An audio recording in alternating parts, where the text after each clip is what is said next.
है psychology and sports का part 2, जिसमें हम डिस्कस करेंगे motivation, types of motivation, motivation techniques in sports, meaning and concept of aggression, types of aggression, aggression management techniques. तो दोस्तों, what is motivation? Motivation is derived from Latin word movere, which means to change or to move. Thus, motivation is referred as to change inner urge to achieve the goal. जब हम अपनी inner अर्ज को change कर लेते हैं अपने गोल को अचीव करने के लिए, उसको बोलते हैं motivation. Motivation is a kind of inner force which energises the person to make constant effort. It is a condition which increases the desire to perform better. तो मोटिवेशन एक ऐसी प्रोसेस है जिसमें इंडिविजुअल इंस्पायर्ड होता है, stimulate होता है, guide और डायरेक्टेड होता है प्रॉपरली टूवर्ड्स हाई अचीवमेंट। जैसा कि हम इस फोटो में देख सकते हैं कि वो जो लेडी है उसमें मोटिवेशन की कमी है, वो अपने गोल की तरफ आगे नहीं बढ़ रही है, लेकिन जब उसको मोटिवेट कर दिया जाता है तो वो इंथुजियास्टिक हो जाती है और अपने गोल की तरफ बढ़ती है। तो दोस्तों, मोटिवेशन जो होता है वो दो टाइप का होता है, इंटरनल या फिर इंट्रिंसिक, एक्सटर्नल या फिर एक्सट्रिंसिक। इंटरनल का मतलब है कि वो जो मोटिवेशन है वो हमारे अंदर से ही आ रहा है। सोर्स ऑफ मोटिवेशन हम खुद हैं, हमको बाहर जाके मोटिवेशन ढूंढने की जरूरत नहीं पड़ रही। और एक्सटर्नल मोटिवेशन का मतलब है जब बाहर का कोई सोर्स हमको मोटिवेट करता है हमारे गोल की तरफ बढ़ने के लिए, तो वो हो जाता है एक्सटर्नल मोटिवेशन। जैसे हमने किसी और पर्सन को देख लिया जो लाइफ में बहुत अच्छा कर रहा है तो हम मोटिवेट हो जाते हैं, या फिर हमने कोई ऐसी बात सुन ली जिससे हम मोटिवेट हो जाते हैं, तो वो हो जाता है एक्सटर्नल मोटिवेशन।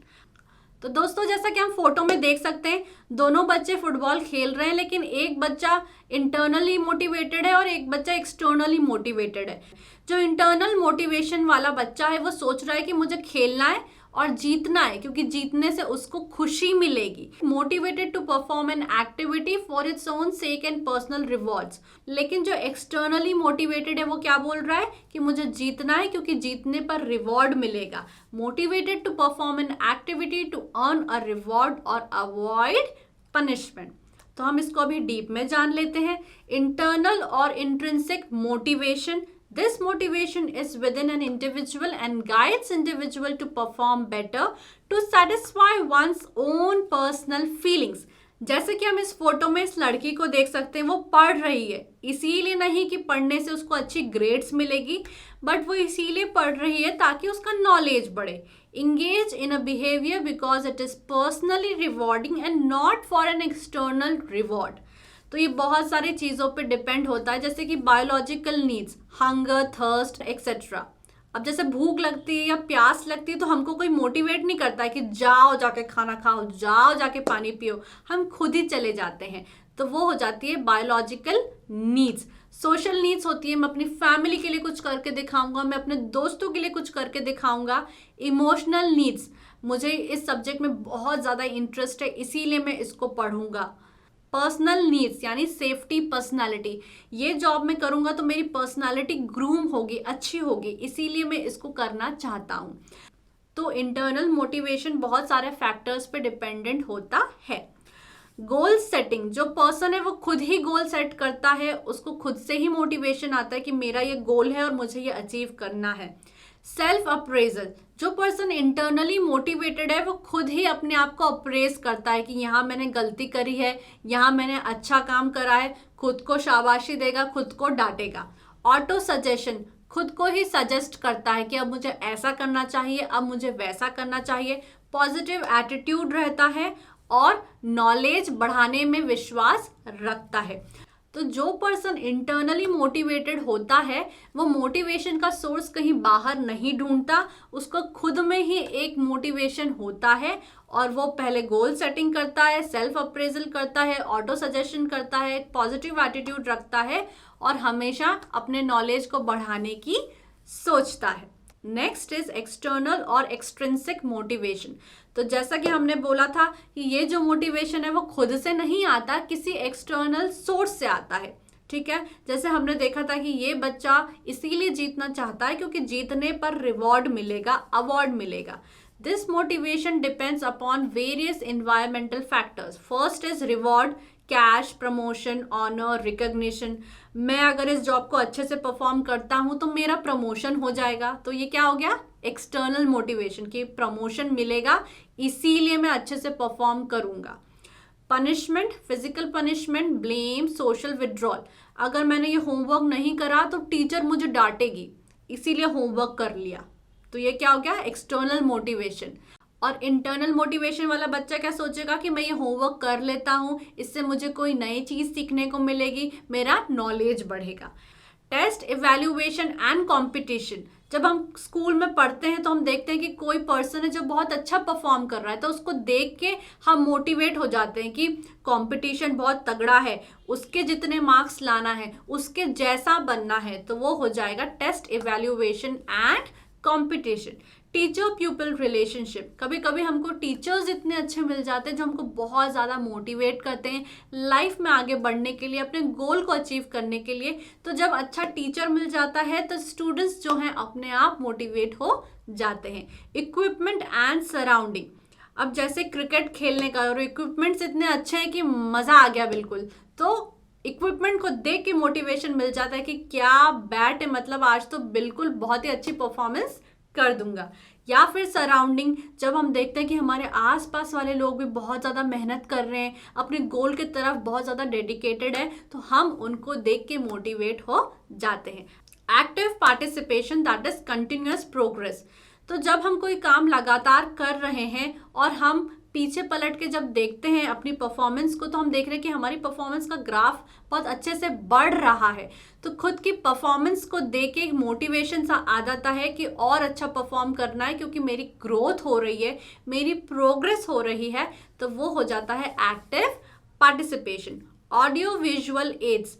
टीवी में कुछ ऐसा देख लिया कि उसको देख के बहुत ज़्यादा मोटिवेशन आ गया, या फिर ऐसा कोई गाना सुन लिया, ऐसी कोई बात सुन ली जिसको सुन के बहुत ज़्यादा मोटिवेशन आ गया, तो वो हो जाता है ऑडियो विजुअल एड्स. तो ये हो जाते हैं हमारे सारे एक्सटर्नल मोटिवेशन के sources.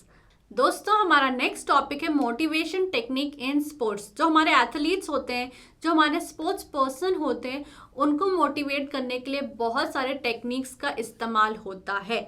Motivational factors play a very important role on the performance.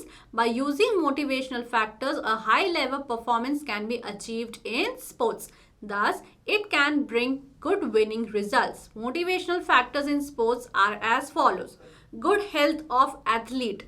जब दूसरे प्लेयर्स देख रहे हैं कि विराट कोहली ने छोले भटूरे खाना छोड़ दिया है, उन्होंने ठान लिया है कि वो इंटरनेशनल स्टैंडर्ड्स को मैच करेंगे, अपनी बॉडी को अच्छा करेंगे, तो उनकी हेल्थ को देख के बाकी लोग भी मोटिवेट हो रहे हैं कि हमको भी अपनी हेल्थ अच्छी करनी है.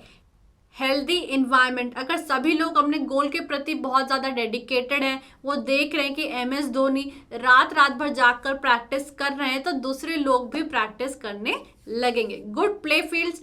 कभी कभी पिच को देख के एकदम मज़ा आ जाता है कि यार क्या पिच है, मतलब यहाँ खेलने से तो बिल्कुल मज़ा ही आ जाएगा.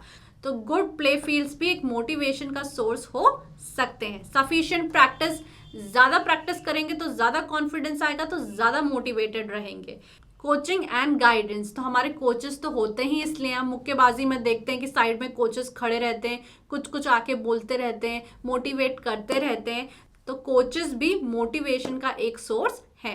Spectators feedback. स्पेक्टेटर्स का मतलब क्या है? वो लोग जो मैचेस देखने आते हैं, गेम देखने आते हैं, तो वो अगर बहुत ज़ोर ज़ोर से ताली बजाएंगे, अच्छा बोलेंगे, तो जो प्लेयर्स हैं वो भी मोटिवेट होंगे. या फिर वो बुरा बोलेंगे तो जो प्लेयर्स हैं वो भी थोड़े से डीमोटिवेट हो जाते हैं. जैसे हम छिछोरे में देखते हैं, वो अपना कंपटीशन कम करने के लिए क्या करते हैं, उनको बुरा भला कहते हैं, उनको डाइवर्ट करने की कोशिश करते हैं. तो इससे क्या, जो कंपटीशन है वो थोड़ी सी डीमोटिवेट हो जाती है. कंपटीशन. इंडिया और ऑस्ट्रेलिया का मैच हो तो मज़ा आ जाता है, लेकिन इंडिया और बांग्लादेश का मैच हो तो उतना ज़्यादा मोटिवेशन नहीं मिलता, क्योंकि जब कंपटीशन अच्छी तगड़ी हो तो मोटिवेशन भी आ जाता है अच्छा परफॉर्म करने का. Rewards and punishment. जीतेंगे तो 1 लाख रुपए मिलेंगे, 1 करोड़ रुपए मिलेंगे, तो वो ही एक मोटिवेशन का सोर्स बन जाता है.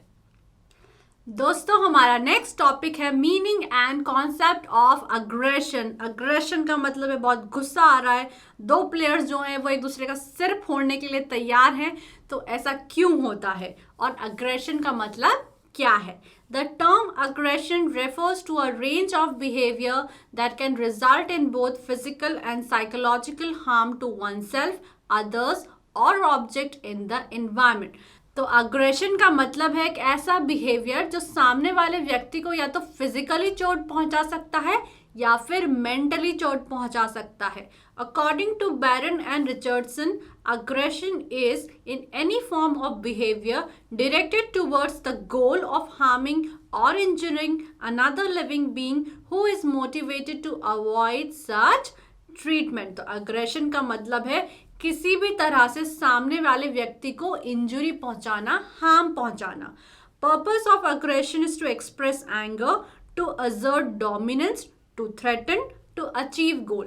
तो अग्रेशन दिखाने के पीछे बहुत सारे कारण हो सकते हैं। या तो उस पर्सन को गुस्सा आ रहा है, या फिर वो सामने वाले पर्सन को डराना चाहता है, धमकाना चाहता है, या फिर वो अपने गोल को अचीव करना चाहता है, इसीलिए वो अग्रेशन दिखा रहा है। तो दोस्तों अग्रेशन कितने टाइप का होता है? अग्रेशन 3 टाइप का हो सकता है, इम्पल्सिव और हॉस्टाइल अग्रेशन, इंस्ट्रूमेंटल अग्रेशन या फिर असर्टिव अग्रेशन। अब इम्पल्सिव या हॉस्टाइल अग्रेशन को हम रिएक्टिव या फिर अफेक्टिव अग्रेशन भी कहते हैं। ये एमसीक्यू में आ सकता है। अब हॉस्टाइल अग्रेशन का प्राइमरी गोल क्या होता है? क्यों दिखाता है एक पर्सन हॉस्टाइल अग्रेशन? उसका प्राइमरी गोल होता है ऑफ इंजरिंग अनदर पर्सन और प्लेयर। मतलब गेम का चाहे कुछ भी हो, हमारे गोल का चाहे कुछ भी हो, प्राइमरी एम उस पर्सन का यही होता है कि वो सामने वाले प्लेयर को इंजर कर सके। Characterised by strong emotion of anger and lost control, often instant and not planned, यानी वो इंस्टेंट ही होता है, प्लांट नहीं होता है।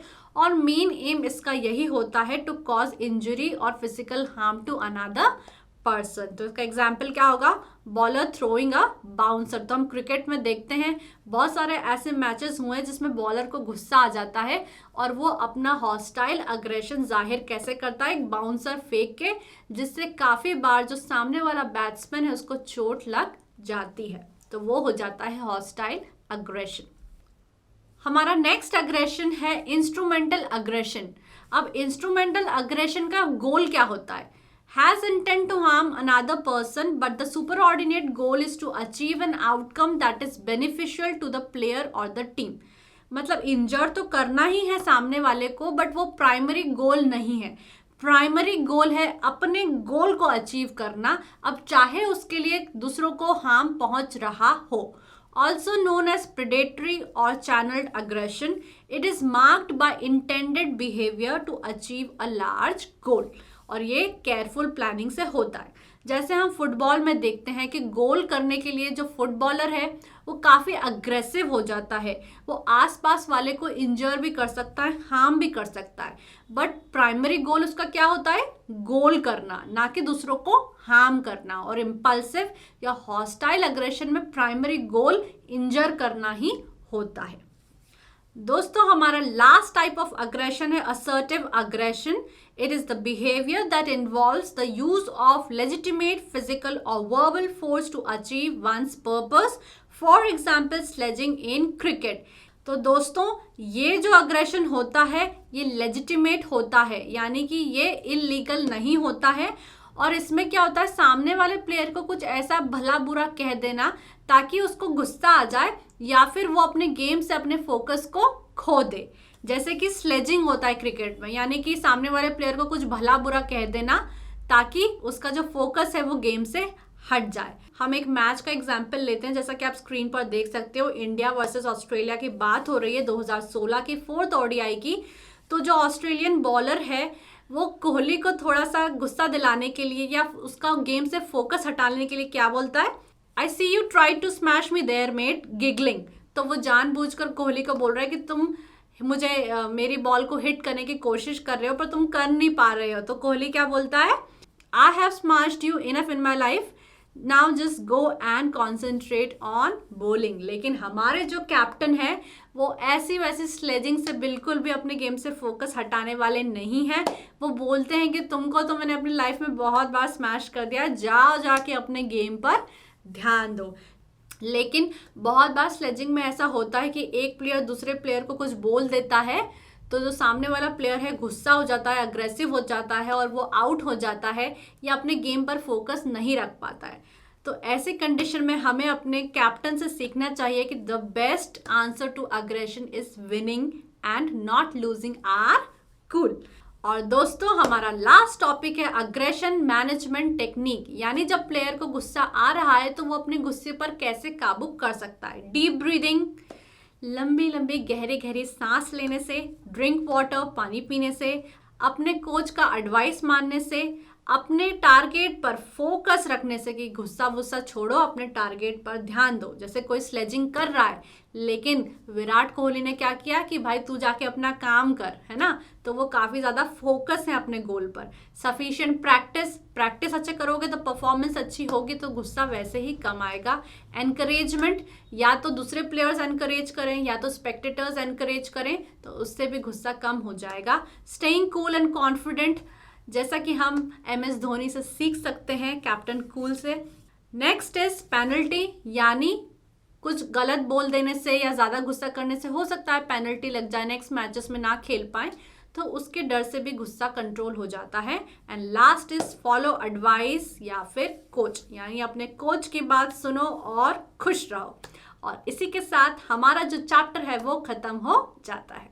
तो फ्रेंड्स ये था मेरी तरफ से PE यूनिट 9 का एक्सप्लेनेशन। अगर आपको ये वीडियो अच्छा लगा हो तो वीडियो को लाइक कर दो, चैनल को सब्सक्राइब कर दो and wish you good luck for your exams.